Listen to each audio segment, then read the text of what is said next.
Pues, hola mis cerebritos, hoy estoy con una gran amiga, una inspiradora de vida que ustedes no se imaginan.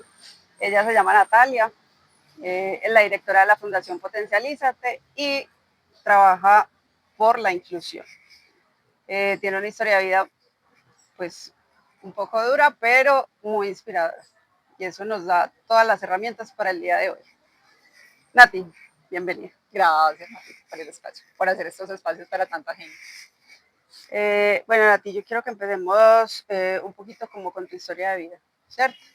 Eh, quiero contarles que Nati tiene 3 hijos, ¿cierto? Así es. Son 3 hijos. Y Nati se enfrentó a todo este tema de la neurodiversidad con sus 3 hijos. Entonces, cuéntanos. Bueno, yo soy madre de 3 hijos con autismo, Samuel que ya tiene 15, Agustín que tiene 13 y José Miguel que tiene 8. Pues ha sido un reto, más que ser madre de 3 hijos con autismo, enfrentarnos a una sociedad que no entiende qué es el autismo, que le pone muchísimas barreras en lo que para ellos son derechos, pues digamos que barreras en la educación, barreras en la accesibilidad, barreras en la salud, y pues obviamente en mi caso no es la excepción, como ha sido el de todas las personas que tenemos hijos con cualquier condición o con cualquier discapacidad. Y pues bueno, digamos que me enfrento a esta situación de vida nueva, porque yo pienso que todos los que nos diagnostican con hijos neurodivergentes, llámese cualquier la condición, empezamos primero a investigar en lugares como, bueno, es en Google, dejándonos llegar de una cantidad de información de personas, de lugares que no son los adecuados, pues uno empieza a llenarse de culpas, y uno dice, bueno, y digamos que muchas nos quedamos en el duelo, se quedan en el duelo y les cuesta pues como accionar. Yo quiero que paremos ahí un segundito, Nati, y me cuentes cómo fue ese proceso. O sea, lo viviste obviamente me imagino que no fueron los 3 al tiempo, ¿cierto? O sea, fue uno. 2 y 3. Ajá. Como ese proceso de esa llegada de esa noticia, ¿cómo fue? Bueno, inicialmente pues yo no conocía lo que era el trastorno del espectro autista, pues mi hijo tenía unos controles por pediatría y una vez la pediatra me dijo como, oye, yo tengo unas dudas con tu hijo, yo quiero que lo evaluemos. Yo sabía que mi hijo tenía pues algo que lo hacía diferente a los otros niños, a sus pares pues en la guardería, pero pues obviamente yo jamás había escuchado hablar de autismo. Pues digamos que yo empecé a buscar, porque el niño pues digamos que se quedaba 2 horas en cama sin hacer nada, mirando al techo, entonces yo empecé a buscar con médicos, le hicieron endoscopios para ver si era que el ¿Y niño eso era era más o sordo, menos a qué edad? más o menos entre los 3 y los 6 años, digamos que me demoré esos 3 años pues como buscando respuestas. Le hicieron potenciales evocados auditivos, le hicieron una endoscopia, que el niño manifestaba mucho dolor y no lo manifestaba llorando, sino como entrando en pues como quedarse quieto, convulsiones, o sea, una cantidad de cosas, pero nadie daba con el diagnóstico. Un día, por digamos que casualidades del destino, yo llegué a la IPS universitaria, pues que en ese momento se llama Alma Mater, a mi hijo lo hospitalizaron por otro tipo de patología. Y la residente, la pediatra residente que en ese momento me dijo como, oye, yo he evaluado a tu hijo estos 3 días y yo creo que tu hijo tiene autismo. Me va a mandar unas evaluaciones, pues para mí fue súper raro. Lo primero que hice fue empezar a buscar en las redes, llenarme de chuchos, porque eso es lo que no hace, llenarse de chuchos, de culpas, de cosas, porque no lo noté. Pero finalmente empezó esta evaluación, lo diagnosticaron aproximadamente a los 6 años, las terapias que le enviaron, la EPS la negó en su momento. Yo no sabía que era cirugía, yo no sabía que era hacer un DUA, yo no sabía que era hacer un ajuste razonable. Y mi hijo, que con un autismo muy funcional, tipo 1, empezó a tener muchas barreras con el ruido, con que los docentes le hablaran en metáforas y el niño no entendiera, con que no entendiera muchas de las instrucciones porque eran muy largas, entonces el niño empezó a enfrentarse a una cantidad de retos que sus compañeros académicos. académicos, pues, y que los compañeros empezaran a hacerle bullying, y sus profesores a normalizar ese bullying. Y pues bueno, digamos que yo no me quedé en el duelo porque mi hijo tuviera autismo, sino que mi duelo fue no encontrar apoyo, no encontrar respuestas, porque al ver que la EPS le había negado todo, yo puse una tutela que fue negada en su momento. Y yo dije, bueno, ya acudí a la última instancia, ya, ¿qué más puedo hacer? Empecé a escribir en fundaciones, y yo me di cuenta que las madres que no tenemos recursos y no tenemos dinero, es como si no tuviéramos derecho al acceso a la rehabilitación de los niños. Entonces digamos que mi duelo fue todo el tiempo ese, pues, y me equivoqué mucho como mamá y cometí muchos errores, y de alguna manera obligué a mi hijo a hacer cosas que eran propias del diagnóstico, pero yo las veía como anormales, Ujú. pero ante la falta de desconocimiento, ante la falta de encontrar una red de apoyo, porque la red de apoyo eran mi esposo, y mi papá, y mi mamá, y mis hermanos, pero pues ninguno sabíamos de autismo, todos Ujú. sabíamos, hacíamos empíricamente lo que podíamos. Sí, lo que pasa es que antes es como, ah, el niño es callado. Ah, no, entonces es que el niño es tímido, Es tímido, sí. ¿cierto? O sea, pero no hay una indagación en el más allá, pues como de No, la situación. Y no quiere decir que todo niño callado y tímido pues tengo tenga autismo, autismo, no, o sea, para no. nada. Ajá. Sí, Hay que sí, ver sí, hay que otras cosas, aclararlo, sí. eso es muy importante aclararlo. Eh, pero sí, uno se enfrenta a un montón de situaciones que para otro o para sus pares son normales, pero pues en el día a día de uno, pues, Así es muy son. difícil, pues Ujú. entonces digamos que yo lo que hice fue empezarme a informar sobre el tema del autismo, al ver que ninguna fundación me respondía, Ajá. al ver que todas eran súper costosas, al ver que con la EPS no había logrado nada. Traté de empezar a investigar en fuentes científicas, buscar docentes en la universidad que tenía en ese momento que supieran el tema de autismo, entonces me decían que leyera cierto tipo de literatura, y empecé a investigar y a hacer seminarios y a participar en grupos de investigación de otras universidades, no de Colombia, que lastimosamente Colombia no es un país muy preparado para trabajar el tema del autismo. Ujú. Entonces empecé a hacer seminarios de Chile, que es un buen país, de Ujú. España, algunos de Estados Unidos, Canadá. Conocí una empresa maravillosa que trabaja aquí en Colombia para niños con autismo, pero funciona en Estados Unidos. Entonces digamos que me tocó hacerme como volverme autodidacta para Ajá. poder aprender a trabajar con mis Sí. hijos. Ajá. Con mi hijo mayor hubo una situación muy particular y ahí, digamos que yo me empoderé con el tema. Y es que mi hijo en el colegio donde estaba ya había sufrido bastante bullying, y yo no estoy hablando de un bullying de que lo molesten, un bullying de golpearlo, de hacer cosas fuertes, y yo pues todo el tiempo iba al colegio y decía, bueno, ¿qué pasa? ¿Cómo vamos a ayudar a Samu? Y pues una vez el niño llega a la casa llorando, o sea, el niño lo habían golpeado, desnudado, lo habían arcado en el baño, lo iban a tirar de un tercer piso, y por fortuna pues llegó en su momento la vigilante, y pues finalmente fui yo la que le salía de hora al colegio. El colegio me hizo una demanda ante ICBF porque la razón que ellos daban era que yo no le estaba dando herramientas a mi hijo para que se defendiera del bullying que le hacían a todos los niños, que yo le estaba Increíble. así, Ujú. ¿cierto? Entonces yo decía cuando estaba en ICBF como, oye, ¿y dónde están las mamás de los niños que le hicieron eso a mi hijo? Mi hijo había sido aporreado, golpeado, vulnerado, abusado de alguna forma, porque que te desnuden y te arrastren, o sea, no diciéndole malas palabras, y era yo la que estaba enfrentando un proceso. Pues ahí me di cuenta que todo estaba mal, o sea, que todo estaba mal, que no tenemos la conciencia para enfrentarnos a niños con autismo, que no tenemos las herramientas, y que es más fácil para los docentes como lavarse las manos, culpar a la Ujú. familia, culpar al niño y decir como no tengo cómo tenerlo, llévatelo de la institución. Finalmente yo me fui hasta a terminar de estudiar con mis hijos, con mi hijo el Lo que resto del pasa es año. que, pues ahí sí te interrumpo, es porque, claro, uno les facilita Así pues es, la situación, pues porque, claro, uno no quiere ni padecerlo, ni que sus hijos lo padezco. lo padezcan, ¿cierto? Y en ese orden de ideas uno termina facilitándole a la institución el hecho ay, listo, Exactamente, ya, de lavar las salieron del manos. problema, ¿cierto? Sí, uno lo Que no hace. es el deber ser y que tristemente, Así digamos que es. uno quisiera confiar más en la legislación, pues porque se supone que están obligados, pues a ser inclusivos, pero No es así.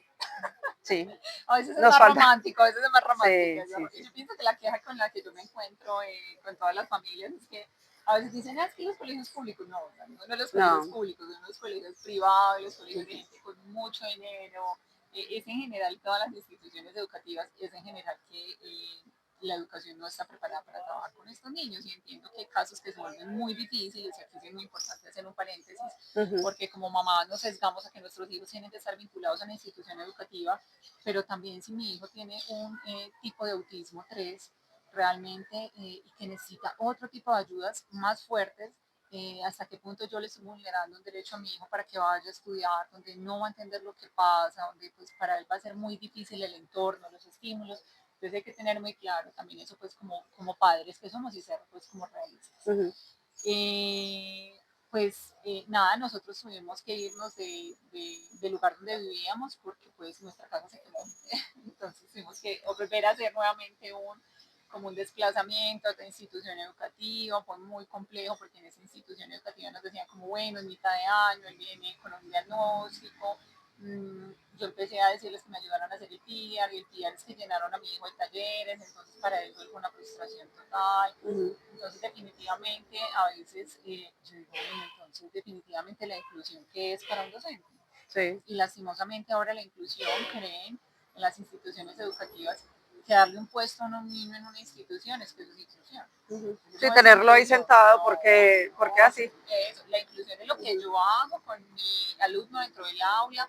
De resto, eso es una integración nada más. Aquí no ve el niño que se integre con los compañeros de clase, pero realmente en qué se está quedando la inclusión. Y es un tema que está muy de moda porque a mí me impresiona ahora que todo el mundo habla de inclusión, todo el mundo habla de PIR, todo el mundo habla de DUA, todo el mundo habla de autismo, que es como la condición de moda. Sí. Pero cada vez el desconocimiento es garrafal. Y lo que más me preocupa es que los niños terminan desescolarizados porque las mamás no tienen forma de vincular a los niños a otra institución educativa. De los que no terminan desescolarizados, entonces terminan aguantándose una cantidad de situaciones de violencia por parte de los alumnos y de los niños, y lastimosamente dependemos de que el docente quiera hacerlo o no. O sea, si el docente le dio la gana de hacer el ajuste, lo hizo. Si el docente quiso trabajar con él, lo hizo. Y eso no puede ser así. O sea, las personas con condiciones del neurodesarrollo tienen los mismos derechos que cualquier ser humano tiene. Y lo mínimo que uno podría hacerlo, porque lo mínimo, es incluirlo y apoyarlo con las capacidades que tiene. Lastimosamente todo cambia en el mundo, pero la educación sigue siendo la misma. Nati, hay una cosa que, digamos, con todo lo que estás diciendo, si bien las instituciones educativas pues tienen pues parte en esto, yo pienso que también el tema de educar a los papás amiguitos de tus hijos, ¿cierto? O sea, porque es el de uno el que siempre tiene que ser educado para convivir en un entorno normal. Así es. Pero ¿por qué al niño que es normal no le enseñan a convivir con el hijo de uno que tiene un diagnóstico? O sea, yo pues como que no lo entiendo. Y digamos que hay gente que de pronto, ok, y cuando los papás, o sea, ahorita está muy de moda, o sea, todos estos temas de neurodiversidad están, digamos, pues de moda. No sé si es bien o mal llamado, pues que esté de moda. Conocido. Sí, más conocido, sí, pero sí. se ha vuelto también como una moda de utilizar muchas palabras. Pero también es un tema o sea, de enseñar, de aprendizaje, de que es que son los niños los que tienen que tener empatía con su compañero, pero también son los padres de familia los que deberían tener empatía con las familias de estos niños. Entonces creo que esto es como un proceso que si bien precisamente porque ahora hay más, pues como más notoriedad, pues como con el tema, pienso que pues hace falta, hemos ganado pues algo de terreno, pues como con el tema, sí. Pero es importante porque la gente, yo no sé por qué cree que hay que esconderlo o hay que minimizarlo, porque muchas veces lo escuché y no, es que pues como la intimidad de tu hijo, pues es la intimidad de tu hijo, pero pues venga que es que, o sea, este acaso pues es algo malo, pues o es un pecado, o sea, no. Y es muy grave porque los niños tienen que adaptarse al mundo que también les pertenece. Eso es lo que no entienden las personas. O sea, nadie quisiera tener un hijo con ninguna condición ni con ninguna discapacidad. Y finalmente son los niños con autismo quienes tienen que adaptarse a un mundo que también es de ellos. Debería ser al contrario, pero todos los días los seres humanos ponemos más barreras para las personas que no deberían tenerlas. Tú me acordaste de algo, y es que cuando pasó eso con mi hijo, yo recuerdo que yo hablé en una reunión en el salón y yo le dije a las mamás como, oigan, más empatía, es que unas luchamos para que nuestros hijos vengan a estudiar, para que puedan relacionarse bien, para que puedan tener amiguitos, porque a todas las mamás nos duele que nuestros hijos lo desprecien, les hagan el feíto, bueno, sí, que no los inviten al cumpleaños. Y me diría, bueno, eso no es un niño problema, pues, pero no, o sea, digamos que lo malo es que tu hijo sea diferente, que tu hijo sea silencioso, que tu hijo no entienda los chistes que tienen los niños. Y recuerdo que una mamá me decía como, no nos cargas con tus cosas, o sea, tu problema es tu problema. Tu problema. Y yo decía, Dios mío, o sea, ¿hasta qué punto a los seres humanos, en especial pues cuando tenemos niños y somos mamás, cómo no le enseñamos la diferencia. Y yo le ponía un caso muy puntual a esta mamá y yo le decía, es verdad, o sea, es mi hijo el que tiene la condición. Pero una forma linda de explicarle a los niños la diferencia son las flores, o sea, las flores son de distintos colores, Ujú. olores, estilos, y finalmente esa es la vida. Por Y el hecho conviven todas en un de jardín, un jardín, pues. sí, y Ajá, por el sí. hecho de tener diferencias, ¿cierto? No hace que tu hijo sea más o menos, o sea, como de alguna manera todos los seres humanos somos diferentes, así tengamos condiciones, o no, lo que tú decías ahorita, vemos unos muy sociales, otros muy tímidos, hablemos unos más alegres, otros no tan alegres, y pues finalmente esa es la diversidad, o sea, esa es la diversidad y es válido, o sea, es válido para todos, entonces yo siento que las familias ven, las personas ven un diagnóstico, pero no en una familia que hay atrás, una familia luchando, una familia sufriendo, una familia con el doble de gastos, porque yo creo que Sí, tú sabes pues, que uno sí, se sí, sí. enfrenta que las terapias, los pasajes, una familia que está pensando en qué va a pasar con mi hijo si yo muero, si el cuidador muere, que yo pienso que ese es el fantasma que Sí, tenemos todos, sí. qué va a pasar con mi hijo si yo muero, que esta sociedad, y finalmente las madres sufrimos es por el entorno al que se tienen que enfrentar nuestros hijos, que eso es durísimo. Nati, con eso quiero hacerte una pregunta.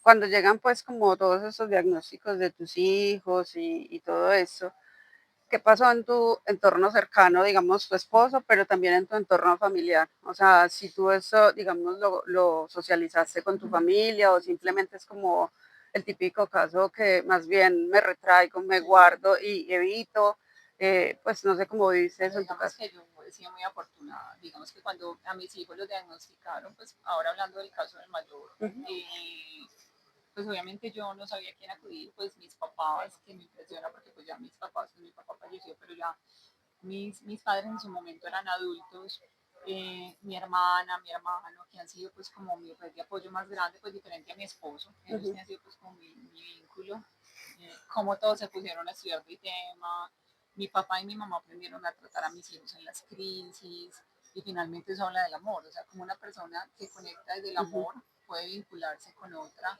y digamos que ellos lo tomaron muy bien, Qué o sea, bonito. sí, o Ujú. sea, mis papás como entonces, ¿qué tenemos que hacer? Averigüemos, entonces averiguaban sobre el tema, mi Y papá, pasó lo mismo con la familia de tu esposo. con la familia de mi esposo más diferente, digamos que la familia de mi esposo decía, como yo los veo muy normales, yo creo que no tienen nada, no, es que yo no les Típicamente, veo sí, nada, y sí, sí. bueno, entonces yo me No, pregunto solo mucho, soy. entonces yo me pregunto mucho y definitivamente yo llegué a una conclusión porque eso me pasaba mucho en las instituciones educativas. No, pero si tiene un autismo, pues es muy leve, o Si sea, eso no se le eso ve. no se le ve.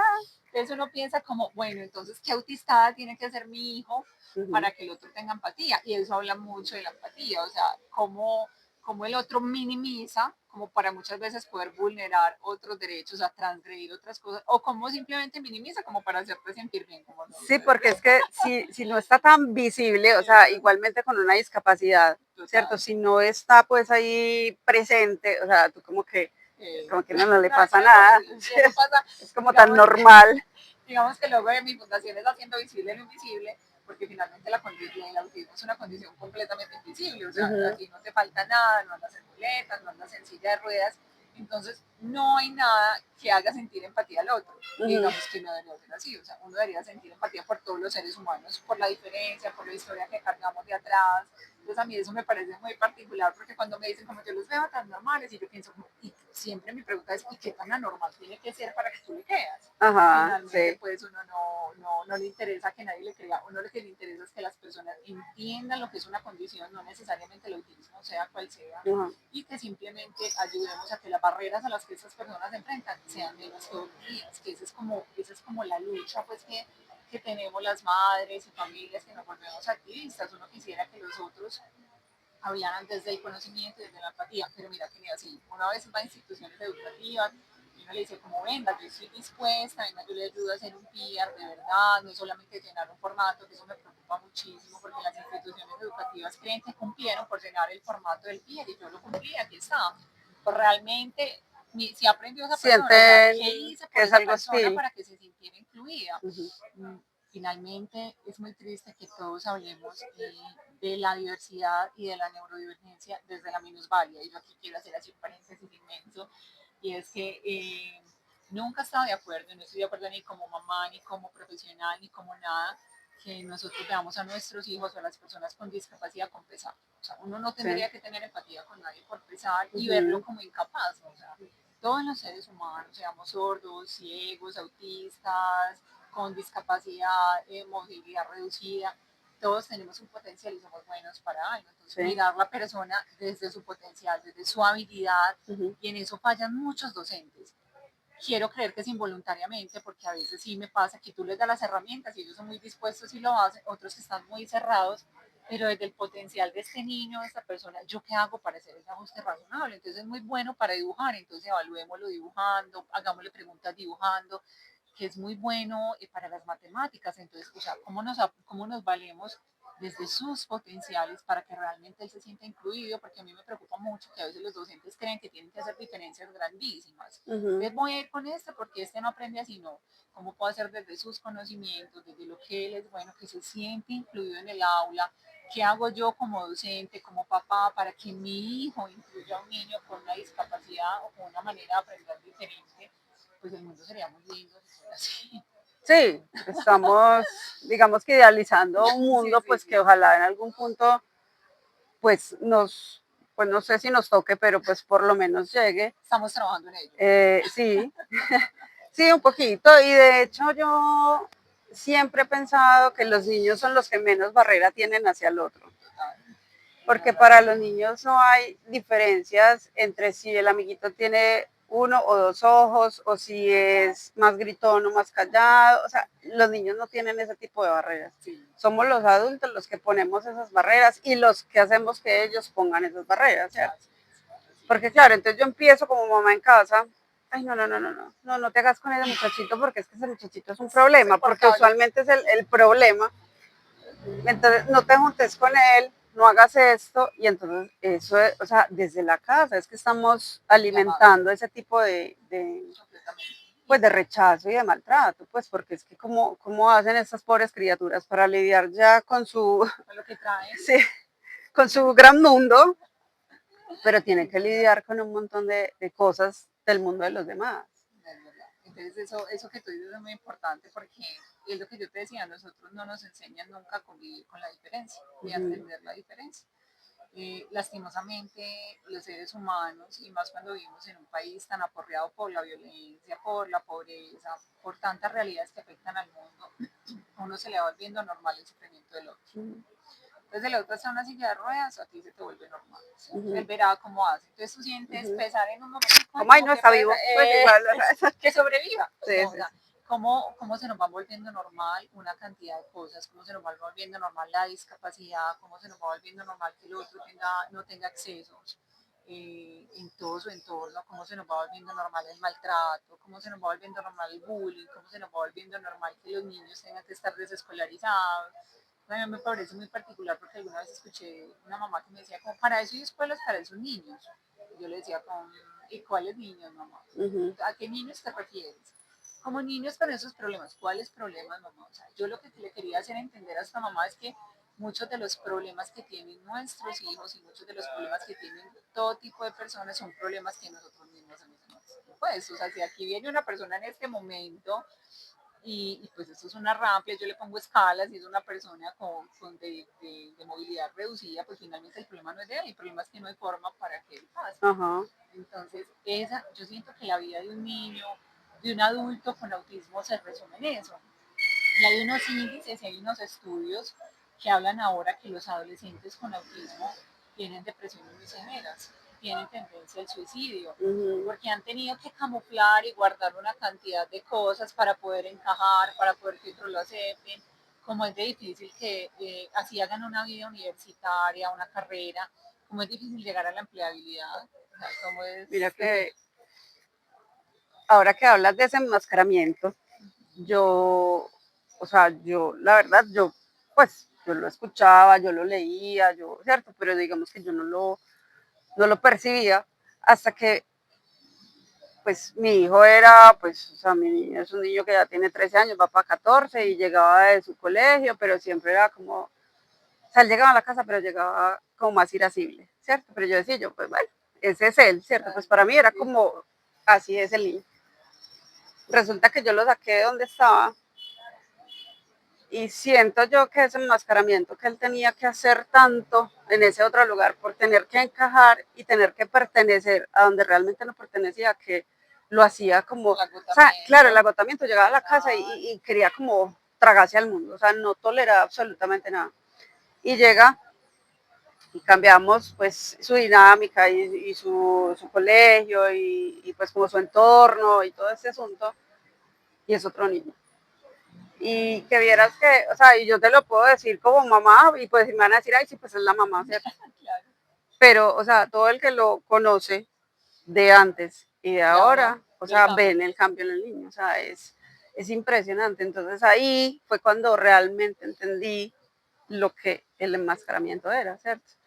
Y lo difícil es porque es que cualquiera dice que es que no, los niños enmascaran como las cosas, pero pues uno cree que es como no, pues yo trato de hablar igualito de eso, o sea, es el desgaste físico y emocional que eso o sea, les acarrea, es que eso no es cualquier cosa, o sea, es que estamos hablando de, no sé, será de un cortocircuito. O sea, sí, verdad, burnout, bueno, que las personas que están de tipo, esto es muy desgastante, inclusive hay personas que pasan de episodios así como tú dices y tienen que dormir días, o sea, su cuerpo no les da físicamente para asumir todo lo que tienen que asumir del entorno, aparte que vivimos en un entorno donde todo el tiempo te está hablando en metáforas, en chistes, que te está pidiendo que seas diferente, que tienes que estar del mismo ánimo, que tú tienes que comprender una cantidad de expresiones en el rostro que son muy complejas para ellos entender, que digamos que la educación no está como preparada para ellos porque creen que es copiar, copiar, copiar, copiar, y para los niños con autismo suele ser muy complejo mirar al tablero, retener y copiar, o sea, nadie se detiene a pensar en eso. Entonces, es verdad, ¿cómo estoy haciendo mi trabajo? Yo me cuestiono muchas veces cómo estoy haciendo mi trabajo con las personas que son diferentes, o sea, y sé que para un docente es complejo, porque no, uno Nati, no lo va a pero romantizar mucho. aquí viene una de mis grandes dudas, porque por decir algo, todo esto de lo que estamos hablando lo entendemos pues porque estamos pues, o sea, inmersos en este tema, en exacto, porque nuestros hijos, porque ya el entorno también nuestros conocidos, entonces pues uno ya aprende también que si el lenguaje, que si no sé qué, ¿cierto? Pues porque vamos a donde la neuropsicóloga y nos explica que para ellos la literalidad es como palabra sagrada y eso, pero eso no es el común denominador, pues porque el resto de su entorno no sabe que al niño la literalidad, eso no le funciona. Puede que el docente lo haya escuchado porque se supone que debería tener en algún punto de su carrera y existencia pues una capacitación sobre eso, ¿cierto? Entonces uno supone que pues por lo menos pues alguna vez lo escuchó, pero pues como con el común de las personas, o sea, con los papás o con los mismos amigos o con la misma familia, o sea, porque pues uno digamos que, pues en mi caso y en tu caso, pues cuando son autismos, pues o sea, nivel 1, nivel 2, que no se nota, ¿cierto? Entonces, pues tú vas como por la vida normal, ¿cierto? Pero tú no vas con un letrero diciendo, bueno, listo, mi hijo es autista, entonces no le hables así, no lo mires así. Entonces, ¿cómo? O sea, mi pregunta siempre es, o sea, ¿cómo hacemos? O sea, ¿cómo hacemos para que ese conocimiento se masifique? Pero, o sea, es que es, sí, o sea, es que ese cómo hacemos es, sí, porque es como, yo digo que la invitación, a veces las mamás cuando tenemos hijos con autismo o con cualquier condición del neurodesarrollo, solemos aislarnos, no debería ser así, no debería ser. Uno no tendría por qué avergonzarse de cómo se comporta su hijo. Pero sabes que yo creo que no es vergüenza, es protección. Sí, claro, sí, total. Y a veces no sabemos cómo hacer cuando nuestros hijos actúan en un momento de crisis, cuando están muy alterados sensorialmente. Y pues claro, uno no quiere que su hijo se exponga de tal punto. Inclusive hace poco una mamá me decía cómo me estaban grabando en el éxito porque mi hijo entró en una crisis, entonces yo le quise pasar una retención porque se estaba autoagrediendo, un señor la grabaste, te voy a denunciar, voy a subir esto a redes. O sea, como las familias nos tenemos que enfrentar a una cantidad de cosas. Y evidentemente creo que lo hicieron. Sí, sí, eso lo hicieron.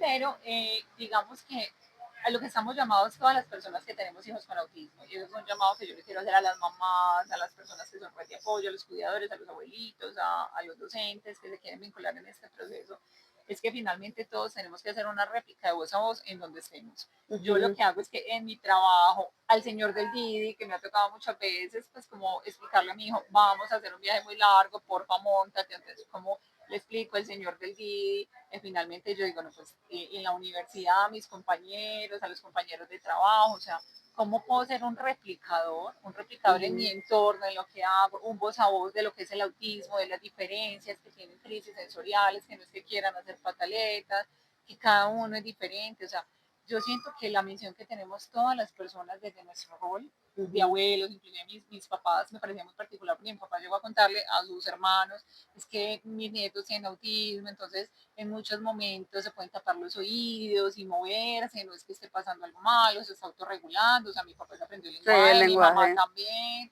entonces como desde la familia todos nos volvemos replicadores del entorno, entonces como desde mi trabajo me vuelvo replicadora de lo que es, y me monto con el señor del DIM y entra una crisis, ¿cómo me vuelvo replicadora? Y Ujú. finalmente es como lo que podemos hacer desde nuestro entorno. Yo me di cuenta que así yo quisiera hacer muchas cosas, yo necesitaba hacer como algo que pudiera apoyar a las mamás y en el 2023 con Babington Flores, que es un hombre que en su momento fue concejal, ya no, y lo aprecio muchísimo porque yo a este señor no lo conocía y yo lo único que hice fue empezar a tocar y tocar puertas y este Ujú. señor un día me dijo como, mira, yo no sé tú de qué me estás hablando, yo no sé qué es el autismo, pero si tú me enseñas yo te ayudo. Ujú. Es un hombre que me impresionó porque políticamente no me pidió nada, que era admirable. Jamás me Sí. dijo, vincúlate conmigo en un voto, inclusive entró en su campaña y jamás me buscó. Ujú. Y él me dijo, yo te ayudo a hacer el acuerdo, hagamos un Ujú. acuerdo.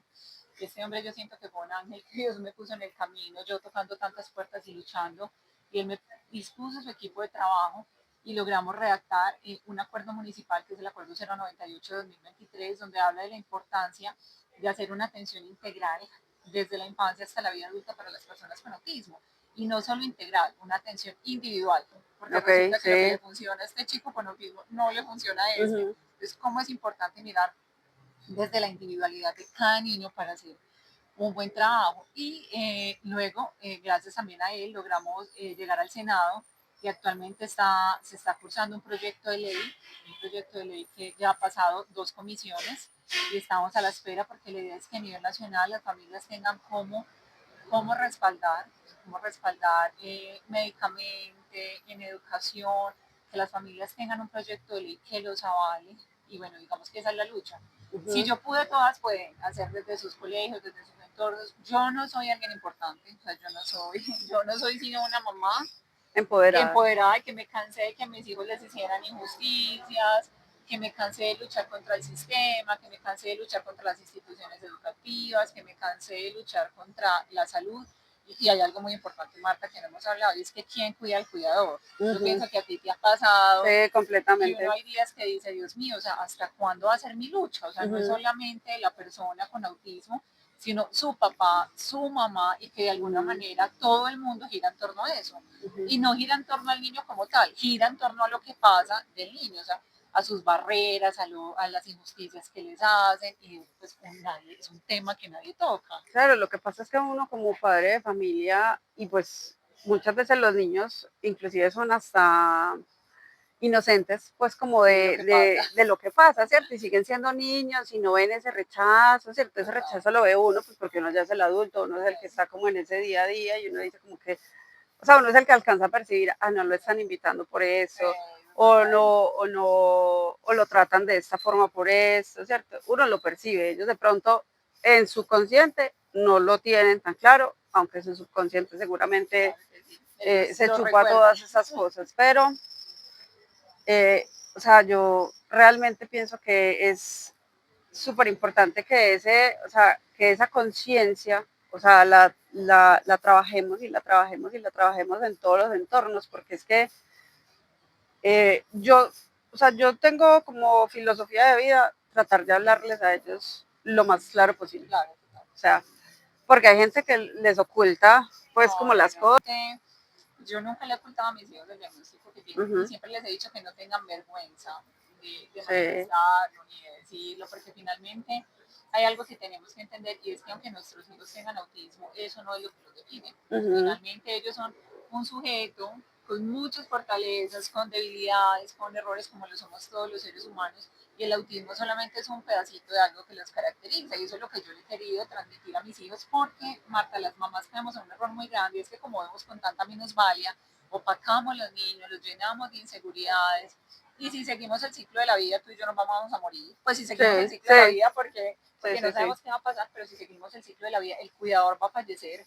Y yo qué tan independiente estoy haciendo a este sujeto que está a mi cargo. Entonces con mis hijos yo he tratado de que sean independientes, si está bien que necesitan un tipo de apoyos, yo los apoyo hasta cierto punto y luego los suelto, inclusive en el colegio les he dicho como, oye, hablaste con la profe, o sea, recuerda que tienes que hablar con la profe, o sea, ya no soy yo la que y si tú no hablas con la profe, amorcito, entonces lo que va a pasar es que como no fuiste y ningún compañero te quiere desatrasar, vas a perder esa nota, entonces, oye, habla con la profe, o sea, también delegarles a ellos y darles la seguridad de que porque tengan un diagnóstico no los hace menos. Incluso los niños que necesitan tipo de apoyo 3, que aunque no puedan ser verbales, también pueden hacerse cargo de su aseo personal, o sea, qué tan independientes soy como los niños. Y por eso pusimos la Fundación Potencialízate, que es una fundación que tiene aproximadamente 560 familias, casi todas nuestras madres son cuidadoras, de estratos económicos muy bajos, porque finalmente la función de la fundación era que ningún niño tuviera que pagar, ningún niño tuviera que hacer nada. Una terapia. No, nada. Nosotros tenemos unos voluntarios, tenemos unos practicantes, y si bien queremos apoyar a los niños desde sus potenciales, yo, Natalia María, yo no soy muy amiga de las terapias. Obviamente, en muchos casos sí se necesita como psiquiatría, cognitivo-conductual, ocupacional, fono, pero no soy muy amiga de otro tipo de terapias porque yo me di cuenta que mis hijos entraban en crisis cuando iban a terapia. Llegaban muy cansados, muy mal genios, y yo finalmente empecé a decir como, ¿hasta cuándo estoy decidiendo yo por ellos sin contar con ellos? Y pues lo que hice fue empezarlos a meter a todo lo que eran buenos, natación, música, y te digo que mis hijos han avanzado 1000 a todos los años que gasté en terapias, que hice, porque finalmente me di cuenta que eran seres que podían decidir. Entonces ir a clase de música implica disciplina, escucha, que atendan una instrucción, su motricidad, lateralidad, o sea, como me di cuenta que desde sus potenciales ellos pudieron avanzar y hacer terapia sin querer, sin llamarse terapia, sin tener que ir, vamos a la terapia o vamos donde el médico o vamos, pues porque eso de todas maneras agobia y eso. O sea, y qué tan feliz está siendo mi hijo. A mí se me ha olvidado en un momento eso de mi vida. O sea, porque yo no lo subvaloro para nada, yo he tenido ambas cosas, yo he tenido terapeutas, pero también se han pues como agobiado y me han dicho no más.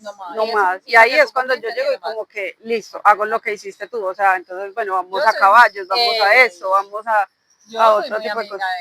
Yo soy amiga de que concertemos con qué te hace feliz, qué te gusta la pintura, metamos clases de pintura, te gusta el fútbol, vamos a meterle al fútbol, te gusta la música, vamos a meterte a la música, o sea, y acudir obviamente a los especialistas cuando sean necesarios, o sea, como yo lo mencionaba anteriormente, obviamente hay unos que necesitarán fono y es válido, unos que necesitan terapia conductual y es válido, unos que necesitan psiquiatría y es válido, pero para otras cosas, y siento a mis hijos más felices, más contentos, han avanzado más, y yo dije definitivamente, o sea, la fundación se tiene que llamar Potencialízate porque es que ese ser humano también tiene que alcanzar el potencial que desde sus capacidades pueda hacer, pero sin que yo le genere la inseguridad de que no va a ser capaz, que si su papá y su mamá no están, él va a ser capaz, que va a ser un hombre o una mujer funcional para la humanidad. Entonces también tenemos nosotros un trabajo como desde la casa, no solamente ver los hijos con pesar y salir del duelo, porque yo veo que las mamás se quedan ahí como en el duelo, lloran y lloran y lloran,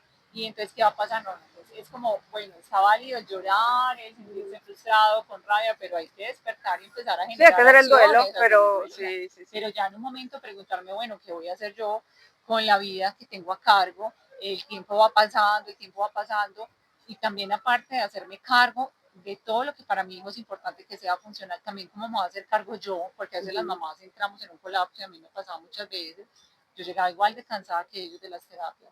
Entonces, ¿cómo cuido yo mi salud mental para seguir cuidando esta vida que está a mi cargo? Y cómo puedo hacer también, como lo que hablábamos ahorita, replicadores en los espacios. O sea, la invitación es a no quedarnos callados, o sea, hablar del autismo sin miedo, hablar de la neurodiversidad, que no sé nada. No hay nadie que conozca más lo que me pasa. Ay, pero yo puedo decir, yo no sé nada. No, ¿y tú qué sabes de tu hijo? O sea, ¿cómo se comporta tu hijo? ¿Qué calma tu hijo? O sea, que podamos hablar desde la experiencia y desde la diferencia de que el hecho de que sea una condición que se llame igual, todos nuestros niños son distintos, diferentes. Ajá. No, y es que en realidad así somos los seres humanos. Diferentes. O sea, yo creo que no hay una persona igual a la otra. Pues entonces, yo, yo le decía a la neuropsicóloga a mis hijos en algún momento, yo le dije, yo a veces como que me pregunto si de verdad es que existe pues la neurodiversidad. Yo creo que es que Todos somos todos neurodiversos. somos distintos, pues o sea, todos tenemos vainas pues con qué lidiar, ¿cierto? Sí, sí. Nati, hablemos otro poquito como de la fundación. ¿Cómo llegan, por ejemplo, estas familias a tu fundación? Bueno, las familias de nuestra fundación siempre han llegado con un voz a voz. Uh-huh. Digamos que, ay, en esta fundación hacen tal cosa, ay, en esta fundación, inclusive hace 8 días, hace 15 días aproximadamente, hicimos una feria, porque casi todas nuestras madres son emprendedoras porque tienen que ser cuidadoras, entonces no pueden salir a trabajar. Casi todas son madres cabezas de hogar, entonces hacemos aproximadamente 2 veces al año ferias, entonces ellas van, muestran sus emprendimientos, entonces casi siempre escogemos que está fuera de una iglesia, porque la gente sale de misa y puede mirar sus cositas. Uh-huh. Entonces, como también apoyamos a las mamás, no solo a los niños, y digamos que todas nuestras familias llegan o porque nos la remiten los médicos, o porque nos la remite otra mamá, o porque en las fundaciones dicen, como conozco una fundación que los pueden apoyar y no requieren dinero. Si bien nosotros no prestamos un trabajo terapéutico, porque no tenemos ni músculo financiero, o sea, uh-huh. Potencialízate, trabaja con cero, cero, cero, o sea, nosotros uh-huh. trabajamos con cero ingresos. Si bien buscamos los voluntarios que puedan apoyar a los chicos en lo que requieran, tenemos unos trabajadores sociales que apoyan a los chicos, unos psicólogos que apoyan a los chicos, tratamos de que las mamás muestren sus emprendimientos, entonces estamos con lo de la feria y celebramos todas las fiestas de los niños, el día del niño, el día de la Navidad, en enero tratamos de hacer pues como conseguir benefactores que nos ayuden para las listas de los niños, porque todos nuestros niños están en situaciones de vulnerabilidad grande. Uh-huh. En diciembre tratamos de conseguirle a los niños un padrino para que les dé su regalito, porque yo me atrevería a decir que el 90% de nuestras familias no tienen cómo subsidiar un regalo, entonces ponemos a que los niños que puedan hagan un videíto, y es muy lindo porque ellos solamente piden como quiero una muda de ropa, uh-huh. Quiero los tenis del colegio, uh-huh. Quiero una maleta para el colegio, entonces tratamos de conseguirle un padrino a cada niño para que los niños también puedan recibir lo que ellos quieren. A veces uh-huh. creemos que el hecho de que ellos estén en situación de vulnerabilidad los hace merecedores de recibir un carrito pues del remate, del HC o de cosas que se les van a dañar al otro día. Inclusive yo cuando rebusco los regalos de los niños y me voy a tocar puertas en los remates, me dicen como, ay, tenemos 50 carritos de estos, entonces son carritos que al otro día sí, van a ser dañados. Tripados, sí. Yo le decía alguna vez a un señor como, ¿tú tienes hijos? Y me decía así, y yo si fuera tu hijo el que fuera a recibir ese regalo, yo no le estoy pidiendo que me dé 50 carritos de control remoto, pues obviamente no sería rentable, uh-huh. Pero sí le dije, no me des esos 50 y deme uno bueno, o sea, solo uno bueno, prefiero así me toque trabajar más, sí. Pero que los niños reciban un regalo con dignidad, que tengan un día con dignidad. Ese día no solamente es para los niños, porque aunque no le demos regalo a las mamás hablan, comen, están ahí, se dispersan, hablan de experiencias. Entonces, como tratamos de hacer una cantidad de cosas para cuidar la salud mental del cuidador, para que puedan mostrar sus emprendimientos, celebrar los días de los niños y con los voluntarios apoyar a los niños en otro tipo de cosas que vayan requiriendo. Uh-huh. A ti, con respecto a ese tema del cuidador, pues digamos que en otro podcast también lo hablamos con una trabajadora social, pues que hablamos como el tema del duelo, de cómo esto afectaba también pues el núcleo familiar, pues porque digamos que ahora pues hay familias que se unen y hay familias que se separan, ¿cierto? Pues porque por estadística se separan, sí.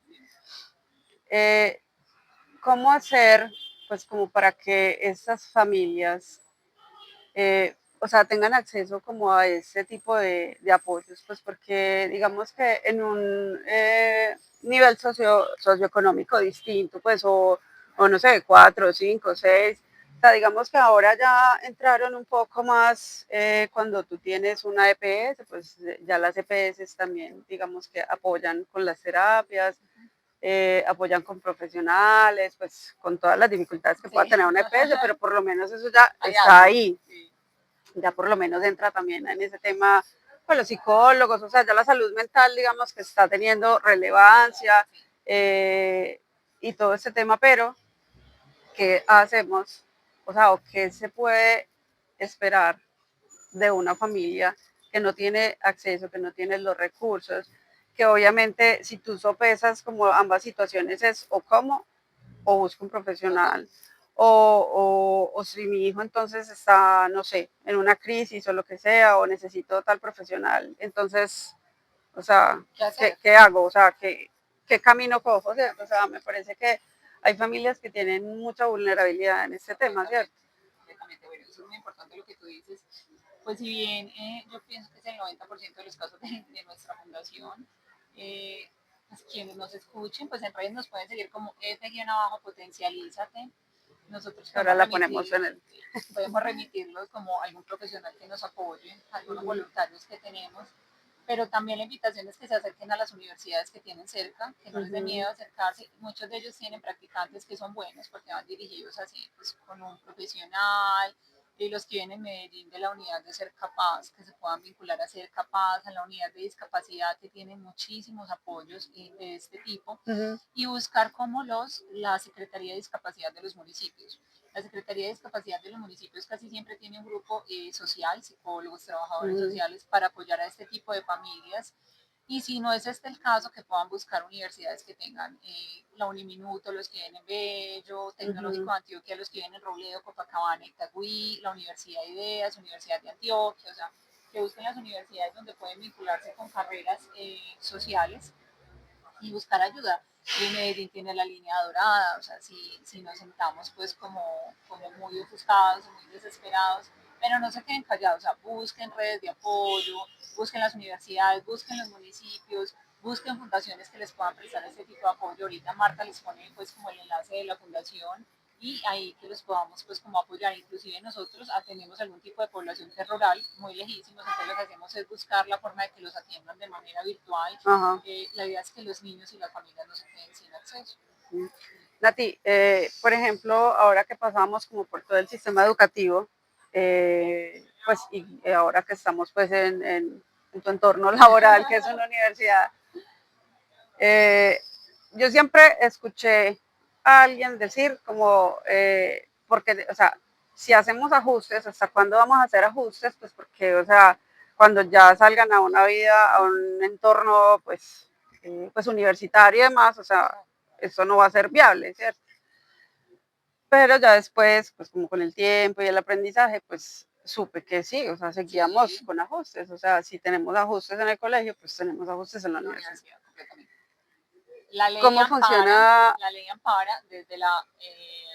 desde la primera infancia hasta la universidad. Sí. Inclusive yo trabajo aquí en el Tecnológico de Antioquia, porque estamos en la universidad, y aquí hacemos los ajustes razonables de los chicos que están en la vida universitaria. Los ajustes razonables no es que los chicos no aprendan, que eso es como lo que el mito que tienen por ahí. Inclusive muchos chicos que se vinculan a la universidad y se inscriben no ponen que tienen su discapacidad por miedo a que no los vinculen. Y realmente no, pero la vida universitaria realmente nosotros hacemos ajustes pequeños, o sea, no es que... No es Sí, que porque obviamente mientras los niños van creciendo, pues también van ganando un montón de capacidades distintas, pues, o sea, hay cosas pues como que van logrando. Pero, por ejemplo, Nati, sí es difícil en una institución educativa donde hay una persona que es una cabeza, donde todo el mundo está, digamos, debajo de esa ala, de esa misma directriz, o sea, como pasa en una universidad, pues porque, pues, o sea, son docentes de cátedra, van, vienen, o sea, yo no sé. Eso es una muy buena pregunta. Los ajustes razonables, yo trabajo en un equipo hermoso, en un equipo que se llama Pluridiversos, que es el equipo de ajustes razonables del Tecnológico de Antioquia, y digamos que nosotros tenemos una base de datos de cada estudiante y ahí miramos qué ajustes necesita. Por ejemplo, tenemos estudiantes ciegos, entonces uno preguntaría, ¿y cómo le hago el ajuste razonable al estudiante ciego? Pues él puede escuchar su clase, pero cuando hayan parciales nosotros vamos, leemos, él nos dice que copiamos, nosotros copiamos, y ese tipo de cosas. Por ejemplo, si es un chico con un retraso mental leve, moderado, lo que hacemos es que el docente pueda hacer de forma más explícita, más simple lo que requiere el estudiante. Entonces, si bien son docentes de cátedra que van, vienen, tenemos otro equipo de planta, Pluri siempre está ahí. Siempre y la receptibilidad de esos profesionales hacia esto, ¿cierto? Porque como ya hablamos, que en el colegio pues también todo depende de la disposición que tengan los docentes, o sea, ¿cómo ha sido, digamos, ahora en la universidad? Pues porque yo me imagino que esto sigue siendo novedad, pues igual a a veces no, pero digamos Ujú, que Pluri ha hecho un trabajo tan lindo, tan desde el amor, que hemos podido tocar al docente de esa forma. O sea, ujú, sin necesidad de que él tenga que hacer un ajuste razonable grande, de que no sea más trabajo para él, porque finalmente siempre hay un equipo interdisciplinar, no soy yo sola, tenemos ujú, pues a Laura, que es como la que maneja, María José, la propia Gloria, Sebastián, Nicolás, Juan Diego, todos tenemos, nos dividimos la población, que unos población indígena, otros población ujú, LGTBIQ más, porque por ejemplo, mira que la población indígena no tiene condición, pero tiene dificultades por la lengua, porque unos apenas están aprendiendo a hablar el castellano. Entonces, si bien los docentes van y vienen, siempre está el ujú, equipo de Pluri como, oye, el profe no se pone en disposición, entonces, profe, hagámoslo juntos, yo te apoyo, que te da miedo, ven y te apoyo en ujú, clase, yo te puedo apoyar a que sea de esta forma. Entonces, si bien es lo mismo que la institución educativa, si bien ujú. dependemos mucho de la disposición del docente, el hecho de que lo acompañemos para ellos ya es un parte de tranquilidad, porque digamos que Sí. parte de su rechazo, como a lo que nosotros decimos, es sentir que no tengo herramientas, Ajá. pero digamos que el Puede sentirse tecnológico, solo solo en el sí. proceso. Yo siento que el Tecnológico de Antioquia es una universidad bandera en ajustes razonables porque hay un equipo muy, muy comprometido. Siempre estamos ahí todos los semestres. Ujú, El rector, la vicerrectora, bienestar universitario, o sea, siempre están y le apuestan a este equipo, le apuestan a los ajustes razonables. Y es algo muy importante, Marta, que lo aprendí yo aquí. Y obviamente sabemos que hay estudiantes que aunque hagan carreras, muchos de ellos no la van a ejercer como nosotros queremos, ujú, pero tú no sabes lo que significa para esa persona que se haya graduado. Y aquí no se regala nada, o sea, porque aquí es importante aclarar que no se regala ujú. nada, pero como desde la universidad lo apoyamos desde sus capacidades, que haga prácticas en un lugar que se ajuste a sus capacidades. O sea, Mira buscamos como que que se hagan los con eso ajustes que dices, así. o sea, así yo, pues yo eso no lo he podido entender. Entonces, escuchar que hay pues universidades que le apuestan a ese tipo de, pues de estrategias, me parecen súper valiosas, me Claro, parecen maravillosas, pues porque, claro, uno también la piensa y uno dice, bueno, listo, están en un colegio, están en un entorno seguro, claro. y qué va a pasar cuando salgan como a ese entorno académico, no sé qué, qué va a Es pasar, ¿cierto? posible. Porque... Y las adaptaciones son, por ejemplo, solo con referente a los profes o también hacen trabajo Todo, o sea, con todas con las los personas, chicos, con los pues como de chicos, inclusive inclusión. hay una cosa muy hermosa porque hay mesa de discapacidad, entonces los chicos hablan desde su experiencia, hay mesa para la población indígena, entonces ellos hablan desde su experiencia. Aparte de que se hacen los ajustes, hay unas mesas para todo este tipo de población, entonces no solamente vienen a la universidad a estudiar, Uh -huh, vienen a relacionarse con personas que tienen cosas similares y es muy lindo porque en las mesas, por ejemplo, hay personas que no tienen ningún tipo de discapacidad, uh -huh, solamente quieren aprender de ese tipo de personas para que cuando salgan a su vida laboral aprender cómo es la inclusión, cómo uh los -huh. debo tratar, qué debo hacer. Entonces digamos que se han ido haciendo un trabajo muy bonito. Finalmente la familia es una parte fundamental de que le den seguridad a los chicos, de que los pueden lograr, de que lo pueden hacer. En muchas universidades hay equipos interdisciplinarios que amamos hacer esto, que se la juegan pues Uh como por los -huh. chicos. Y bueno, también porque decían, bueno, muchas veces nos decían, a ustedes le regalan a los chicos, eso no, realmente no. Y es muy lindo poder mandar a los chicos a la práctica y que no solamente los acompañamos en la universidad, también en la práctica estamos ahí como diciéndole a la persona como, mira, estos son los ajustes que Recursos necesita, humanos.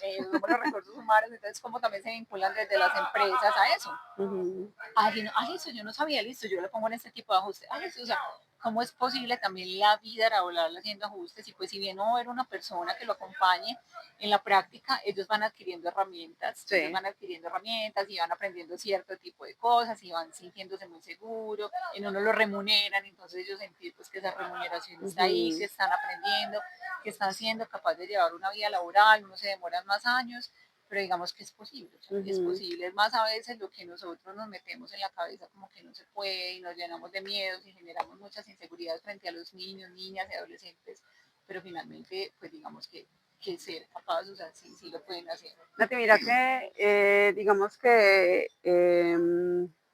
bueno, hay dos preguntas que tengo aquí antes de que se me vayan las, las palomas. Uno es que la ley 1421 habla de discapacidad, pero ella en esa ley de discapacidad abarca todo, o sea, abarca El decreto abarca todo eso. esa. Entonces, cuando, eh, bueno, porque pues he estado gestionando pues como algunas cosas con la Casa de la Cultura y todo ese tema, entonces pues yo les decía a ellos, y yo no sé cómo funcione pues para, pues, como para ustedes el tema, porque la reglamentación es por discapacidad, ¿cierto? Pero esa discapacidad incluye el tema pues, del neurodesarrollo, ¿cierto? De las condiciones del neurodesarrollo. Entonces, como que uno dice, bueno, de todas maneras falta en esa legislación, o sea, ser más específicos, Claro. o sea, segmentar más como qué es todo lo que está pasando, pues porque estamos hablando de dos cosas distintas. Sí, sí, claro. O sea, estamos hablando de dos cosas distintas. Entonces, como que meterlos a todos en el mismo paquete. Muy complejo. Pero también sacarlos más. Tener que sacarlos Sí. más. Uno, entonces por eso, como hace decreto 1421, viene la ley 2216, como a ajustar y a decir, bueno, venga, que es que se hace así. Y si bien el autismo es una condición y no es una enfermedad, para la Organización Mundial de la Salud y los autistas se reconocen como discapacidad psicosocial. Entonces, digamos que nosotros por eso cabemos ahí como dentro del paquete, no como nos llama la gente como los discapacitados, ¿no? O sea, si bien hay una discapacidad psicosocial, es una condición, pero estar dentro de ese paquete y separarlos es como muy complejo porque las discapacidades tienen una cantidad de cosas, pero ahí cabemos. O sea, Lo que ahí pasa es que cabemos, digamos que el autismo cabe, sí, pero por ejemplo, si ya estamos hablando de un TDAH, si ya estamos hablando de un digamos que debería caber ahí. O sea, eso también aplica. También para los que tienen TDAH, déficit de atención y hiperactividad. También cabe ahí dentro del decreto. Por eso es muy importante esta ley 2216 que llegó y es muy importante las mamás que leamos el decreto 1421 porque no es lo mismo ir a argumentar sin herramientas. Digámoslo completico para que las Decreto mamás... 1421 Sí. y ley 2216 del 2022, creo que es el 2022, y no ley 2216 que habla sobre discapacidad, así lo mencionan, y es muy importante como ahí empieza el empoderamiento, que nosotros sabemos qué leyes nos protegen, qué podemos ir a pelear, qué tienen que hacer en las instituciones educativas, qué tienen que hacer los docentes, cuál es mi deber como padre, porque es que aquí algo muy importante es que no todo le compete a la institución educativa, a veces vamos a dejar los hijos allá como si fuera pues un paquete de papitas y haga lo que quiera con ellos. También como padres tenemos una responsabilidad de acompañar a nuestros hijos en el proceso educativo, y no puede ser la sombra, pero sí acompañar a nuestro hijo, no dejar sola la institución educativa. Entonces viene la ley 2216 a decir como venga, que es así como se tiene que hacer el decreto 1421 y se complementa con esta. Entonces digamos que dentro de ese paquete hay una cantidad de cosas. Lo que pasa es que digamos que a Colombia se le ocurrió como que la discapacidad es meter a los niños dentro de todos los colegios y eso es inclusión y realmente no. Eso es lo que hablamos ahorita de integración. Entonces, pero ahí te hago otra pregunta, porque, o sea, listo, la ley es muy clara y tienen que respetar al niño que ya pues encontraron y que te había un diagnóstico del neurodesarrollo, o sea, tú no lo puedes echar, en fin, o sea, la ley es muy clara como en ese tipo de cosas. Pero, o sea, ¿cuál es ese punto donde tú dices qué es lo que tiene que prevalecer? Claro, ¿en qué momento o sea, se quiebra como el hilo? Sí, porque es decir, o sea, o busco el bienestar emocional o busco que esta gente haga lo que tiene que hacer. Total. ¿Cierto? Porque pues creo que lo hemos vivido, pues muchas de las personas que tal vez nos estén viendo, pues creo que tú lo viviste, yo lo he vivido, y me parece que, o sea, hay un punto en que uno dice, bueno, al diablo con la ley, sí. ¿cierto? Al diablo con la ley, yo lo que necesito es que mis hijos estén bien, que estén tranquilos, que se queda uno como con la vaina, pero pues es decir, o sea, lo más importante es el bienestar. Eso es lo que hablamos ahorita como del ideal que tenemos las mamás. Para mí siempre va a prevalecer y siempre va a ser primero la salud mental de mis hijos y buscarlos en un lugar donde aparte de ser felices puedan aprender. Mira que ahora he escuchado, perdón que te interrumpa, ahora he escuchado un montón, pues también que está tomando, digamos, más fuerza el hecho de que cuando tú buscas, lo que pasa es que cuando tú llegas a un diagnóstico del neurodesarrollo, tú ya estás metido en una institución, casi siempre, ¿cierto? Entonces, cuando tú ya estás ahí, ya es como, fue pucha, ¿para dónde agarro? Si entonces me van a cerrar de pronto otras puertas, no sé qué. Ahora, digamos que está cogiendo más auge el hecho de que tú pues ya sepas cómo tu hijo aprende, cómo, o sea, si es más auditivo o si es más visual, entonces ya te tratan de vender ya entonces un montón de instituciones entonces enfocadas a las artes o enfocadas a eso, digamos que ese sería el ideal, pues pensaría uno, ¿cierto? Pero por ejemplo, ahí volvemos al tema de los estratos socioeconómicos, ahí no tienes opción. donde te toque. Ahí vas a donde te La toque escuelita del y es barrio. al sistema tradicional. O sea, ahí no escuelita de la tienes vereda. opción de Waldorf, ahí no tienes opción Total. de Reggio Emilia, ahí no tienes opción de inteligencias Montessori, múltiples, nada, o sea, tú ahí ya, Ahí ahí es no muy tienes nada. difícil, ahí es muy difícil, ahí es donde las que somos mamás de colegio público, yo soy mamá de colegio público, nos toca casi que volvernos unos vigilantes y se vuelve tedioso, maluco, pero así suene feo es como lo que nos tocó, es como lo que nos tocó. Yo siempre pensé que el día que a mis hijos les afectara tanto la salud mental, el estar vinculados, yo me quedaba con ellos enseñándoles en casa. Yo no tenía ningún problema para eso. Habrá situaciones de situaciones, habrá mamás que no se pueden quedar en casa, tienen que ir, pero siempre hay que buscar la forma, o sea, buscar la forma de hacer una alianza con el colegio, de buscar que mi hijo esté unas horitas menos en el colegio, de buscar que vaya cierto tipo de días al colegio, de buscar que manden talleres a casa ajustables para él y yo lo pueda apoyar en casa, buscar la ayuda al jefe de núcleo, o sea, siempre, digamos que cuando nos toca la escuelita del barrio, el colegio del barrio, nos toca ser más creativos, nos toca ser más creativos, lucharla más en ese sentido, porque también las mamás que están en colegios privados y pagan colegios públicos también les toca lucharlas de otra forma. Pero digamos que sería ser ciego no ver que las mamás que estamos en estratos económicos 1, 2 y 3 nos toca lucharnos la más duro. Por eso la invitación es a que todas se vuelvan muy empoderadas de la ley, muy empoderadas de lo que es bueno para nuestros hijos, pero si definitivamente la salud mental de nuestros hijos está supremamente afectada, yo el día que eso pase con mis hijos, porque lo dije con mi hijo mayor, como tú quieres que yo te saque, esté contigo en casa, algo hacemos los dos, mi hijo me decía, como no, déjame en el colegio, pero siempre, siempre va a primar la salud mental. O sea, tú no haces nada finalmente cuando la salud mental está en juego y tus hijos están vinculados a una institución educativa y están mal, no van a aprender nada tampoco. Entonces es muy importante que aprendamos a conectar con nuestros hijos y a que a nosotros como padres se nos bajen los ideales, porque nosotros tenemos unos ideales muy raros con los hijos, entonces nosotros proyectamos una vida en nuestros hijos sin permiso de ellos. Sí, sí, Entonces también como papás lo importante es dejar de proyectar en nuestros hijos. Y aquí la invitación casi que a mí me ha funcionado es vivir el día a día como vaya llegando. Luchando el día a día como vaya llegando. No pensando, mi hijo, ¿qué va a hacer cuando llegue a la universidad? ¿Qué estoy haciendo para que sea lo más funcional en el colegio, en la escuela? ¿Cómo lo puedo apoyar en la escuela? ¿Qué herramientas de estudio le voy a dar?